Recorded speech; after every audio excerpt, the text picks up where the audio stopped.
মৃত মানুষের প্রতি সম্মান দেখানোটাও কিন্তু আমাদের দায়িত্ব। গতকাল দুপুর 2টার দিকে আমাদের একটা খবরের ভিত্তিতে জেলা পুলিশ জনসেবা হাসপাতালের 3য় তলার কক্ষ থেকে উনি ডাক্তার আমিরুল ইসলাম, যিনি ড্যাবের রাজশাহীর আহ্বায়ক, বিএমএর রাজশাহীর অঞ্চলের আহ্বায়ক এবং বেসরকারি ক্লিনিক মালিক সমিতিরও উনি নেতা, উনি নৃশংসভাবে ওনার নিজ হাসপাতালের একটা শয়ন কক্ষে উনি রেস্টরুম আছে, সেখানে নৃশংসভাবে খুন হয়েছে। সেভাবে আমরা এসে ওনাকে পাই। সেই ভিত্তিতে আমরা পারিপার্শ্বিক অবস্থা ও আমাদের যে প্রযুক্তিগত যে বিষয়গুলো আমরা বিশ্লেষণ করি, আমরা পুলিশের পক্ষ থেকে আমরা জেলার বিভিন্ন সংস্থা আমরা যৌথভাবে কাজ করার পরে আমরা দেখতে পাই হাসপাতালের একটা স্টাফ এটার সাথে মূলত জড়িত ছিল।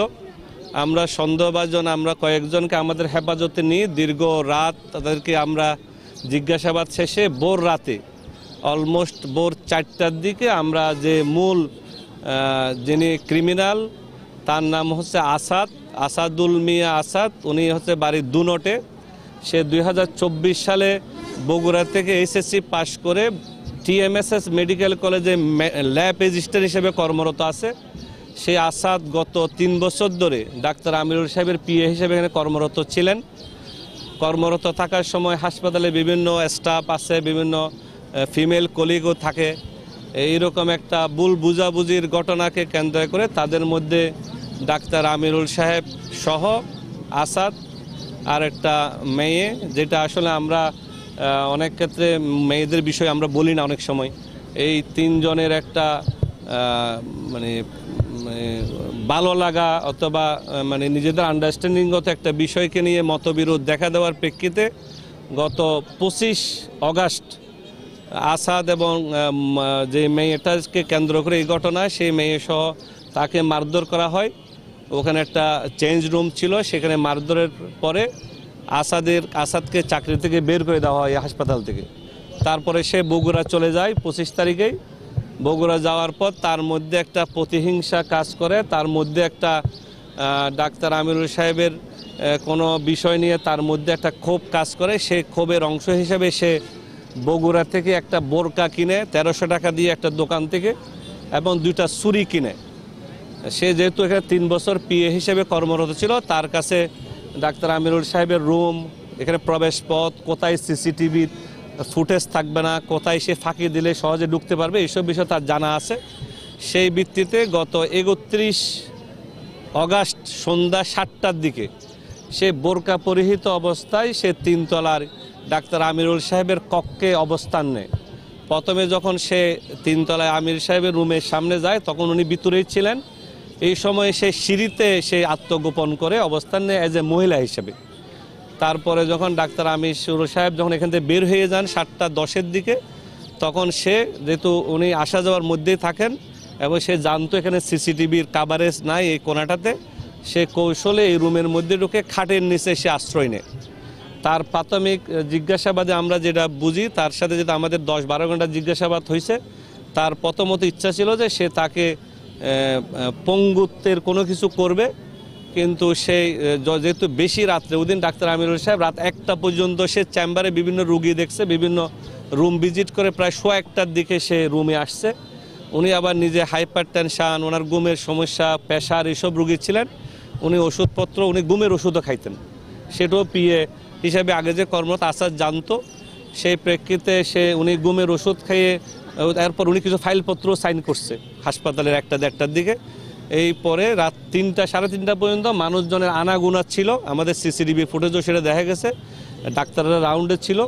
সে যেহেতু এইসব 3 বছর এটার সাথে অভ্যস্ত, সে আনুমানিক 4টার দিকে যখন গভীর ঘুমে সে ডাক্তার আমিরুল সাহেব ছিলেন, তখন সে প্রথমে উঠে এই নৃশংস হত্যাকাণ্ড, যেটা আপনারা বিভিন্নভাবে গতকাল আপনারা দেখছেন, সেই নৃশংস হত্যাকাণ্ড ঘটিয়ে সে জানতো যে ওখানে ভিতরে সিসিটিভির মূল ক্যামেরাগুলো ডাক্তার আমিরুল সাহেবের রুমেই ছিলেন। তো সেই জন্য সে প্রায় ঘণ্টাখানেক অপেক্ষা করছে। সে নিজেরে গোছাইয়ে সে আবার 6:15টার দিকে সে বোরকা পরে নিচে নেমে গিয়ে সে চলে যায়। গিয়ে সে আবার বগুড়ার দিকে রওনা হয়। সে বগুড়ার নন্দীগ্রাম এলাকার একটা নির্দিষ্ট এলাকায় সে তার ব্যবহৃত ছুরি 2টা ফেলে, আর বোরকাটা সে এই সিংরাদ্দির পাশে নদী আইসিডি টাওয়ারের সামনে নদীতে ফেলে দেয়। তা আমরা সেই সব বিষয় যেহেতু যাচাই বাছাই সাপেক্ষে আমরা রাত্রের অপারেশনের পরে সকাল থেকে আমরা সেই ছুরি দুটো উদ্ধার করি, কিন্তু বোরকাগুলো যেহেতু নদীর স্রোত, আমরা একটা টিম কাজ করবে রাত্রে এই স্রোতের মধ্যে কোথাও পাওয়া যায় কিনা, কিন্তু আমরা এটা নিশ্চিত হয়েছে সে বোরকা কোত্থেকে কে নিচ্ছে, সে বগুড়া থেকে। এই পরে এই হত্যাকাণ্ডের বিষয় সে আমাদেরকে বিস্তারিত অবহিত করছে। এখন যে বিষয়গুলো সামনে আসছে এর প্রেক্ষিতে পরবর্তী পুলিশি ব্যবস্থা হিসাবে যেটা করণীয়, যেটা কোর্টে যিনি স্বীকারোক্তিমূলক জবানবন্দি যেটাকে বলে সেটা দিতেও সে সম্মত হয়েছে। সে তার দাবি মতে সে ক্ষোভের বশে অথবা তার মধ্যে কোনো ধরনের ওই যে ত্রিমুখী একটা বিষয় ছিল, সেই বিষয়কে সামনে রেখে তার মধ্যে নৃশংসতার প্রতিহিংসা জাগ্রত হয়েছে বলে সেই ঘটনাটা ঘটাইছে।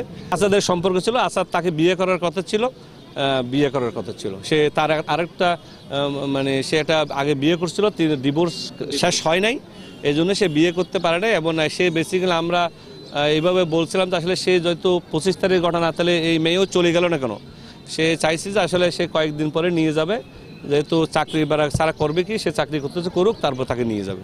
ত্রিমুখী একটা সম্পর্ক তো আমরা একটু টেকনিক্যালি বললাম, আমরা যে একটা মৃত মানুষ সম্পর্কে খুব বেশি খারাপ কথা না বলা ভালো। আমরা তো সবাই ধর্ম, যার ধর্মে তার মৃত মানুষের প্রতি সম্মান দেখানোটাও কিন্তু আমাদের দায়িত্ব। আমরা ওটা প্রকাশ্যে না বলা ভালো। আমরা তো সবাই যার ধর্মের একটা ইথিক্সে বিশ্বাস করি না। আসাদ নাশক কিছু হন, উনি যেহেতু রেগুলার ঘুমের ওষুধ খায়, এটা আসাদ জানতো। পিএ হিসেবে 3 বছর যেহেতু ছিল, সে জানে যে উনি যেহেতু হাইপার টেনশন, ডায়াবেটিস, অনেক ধরনের অসুস্থতার মধ্যে থাকে, এই জন্য ও জানতো যে এরকম ঘটনা মানে গভীর ঘুমে চলে যাবে। একটা পুরুষাঙ্গের বিষয় তো কালকে থেকে জানেন আপনারা, এটা জানেন।